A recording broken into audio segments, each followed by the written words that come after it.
a pouch with dirty stones in. They are thought now to be blood diamonds.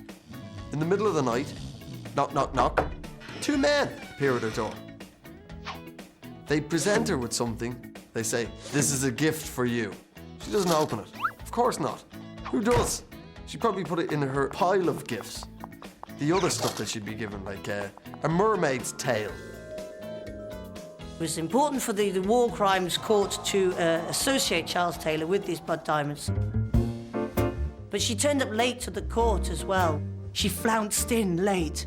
Now, there are certain things I reckon you can turn up late to. Maybe the launch of some needless, stupid accessory by a over-pompous Italian designer. Sure, turn up late, it's a handbag, who cares? But this is a war crimes tribunal in The Hague. You can't turn up late for that and just wondering, "Oh, sorry, I'm late.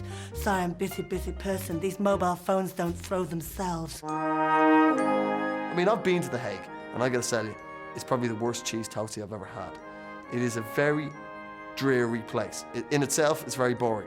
But it is a mere half an hour's tram ride from Scheveningen, which is a beautiful seaside town, and some of the finest pickled herring in the whole of Holland.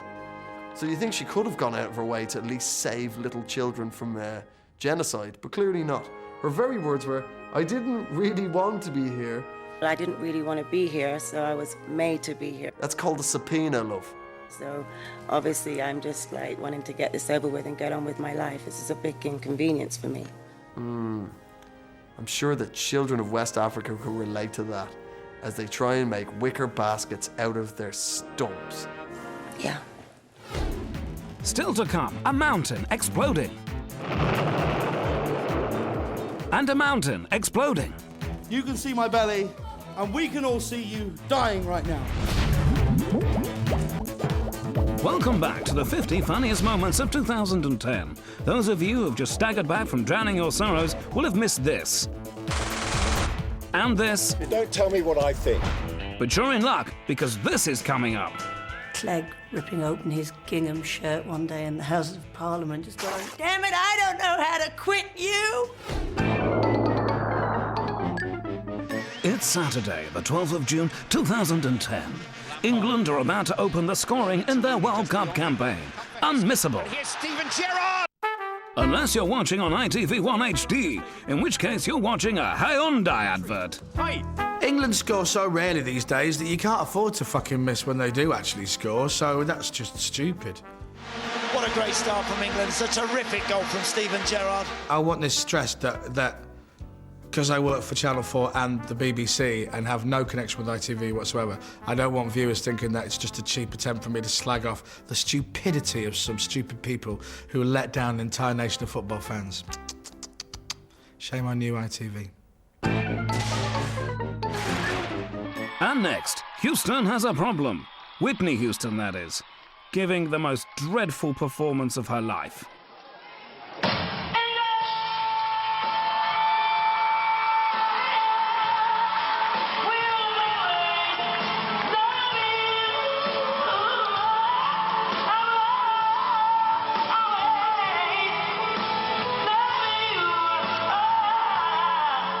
It's the worst concert I've ever been to in my life. Disgraceful. Disappointed. Horrible. Upset. She couldn't entertain a dead rat.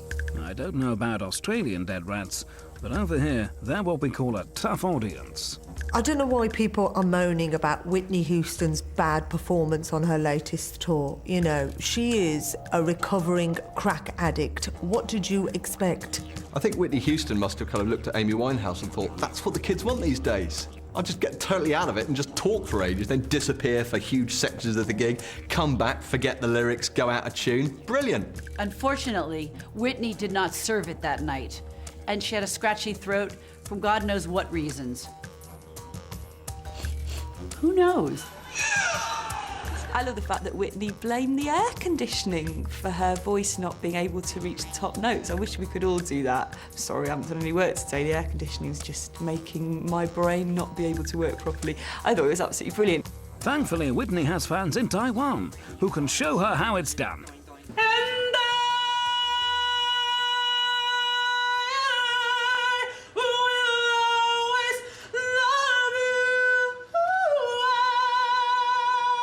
Whitney Houston was my idol in the 80s. In fact, I used to get dressed up as drag and sing all their numbers.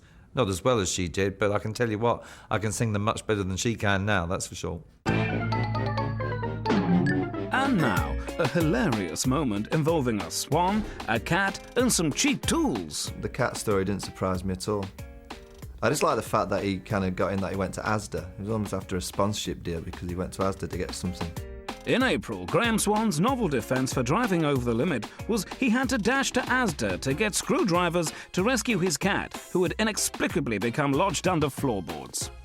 That is the excuse that you come up with when you're drunk, isn't it? In fairness, the police have had so many excuses. This was a novel one. Graham Swan would have obviously done everything he could to avoid, you know, being banned from driving. If you're drunk, I don't think you really care about your cat being stuck under floorboards. You're probably filming it on your phone and sending it to your friends. I think Britain's Got Talent has really found a place in people's hearts, really, because even though we're now, 4 series in, you still don't know what to expect. And we've seen some mad act. The weirdest one was Jimmy the Leprechaun. The decision is yes. And he's made it to the finals, dancing around a pot of gold.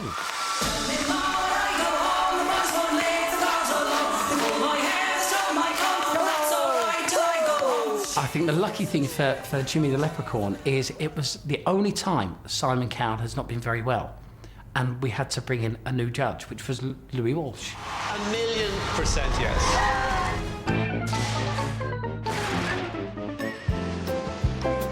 Next is the story of 2 passengers attempting to check in some excess baggage on an EasyJet flight to Berlin.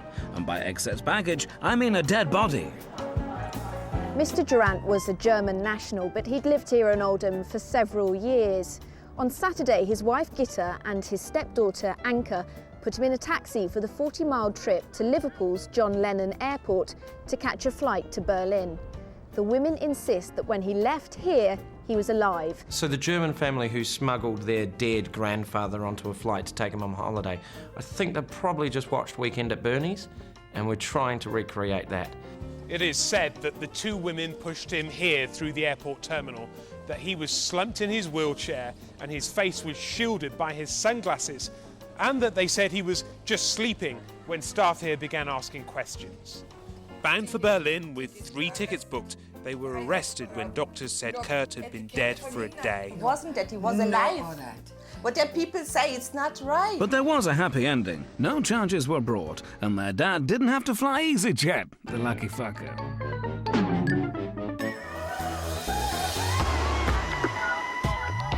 The most genius show I've seen in a long time is The Only Way is Essex. Hello, babe. Hello, babe. How you doing? You all right? Yeah, fine, you? I've got to ask something. What are you doing tonight? I'm literally half naked doing a modelling show. It's obviously predominantly nonsense, but very good telly. I can't believe that they are real people, but they are. Have you heard of it, the Vajazzle? Do you do it? Yeah, I went on a course about, literally 2 years ago? They had me at Vajazzle. What's a Vajazzle? Vajazzling. Vajazzling, it's something with the vagina, wasn't it? I'm not too good down there. How to apply your Vajazzle. Start by shaving or waxing your bikini area completely. Now it's actually being used at parties as like an entry code. You have to quote the word Vajazzle to be allowed into some venues. Seen Nuts magazine today reviewing it. No, did With you? your boobs out. Oh, shut up. Arjun was all over it. He was reading the back like that.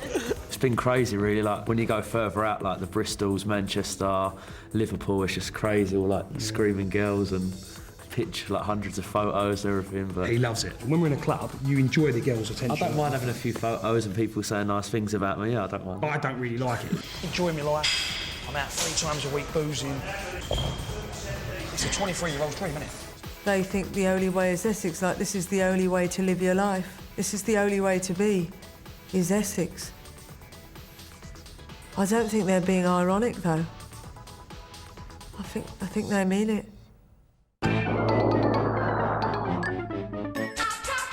An arse-clenchingly awkward moment from the election, when Nick Clegg finds out that his new partner, David Cameron, has totally owned his ass with a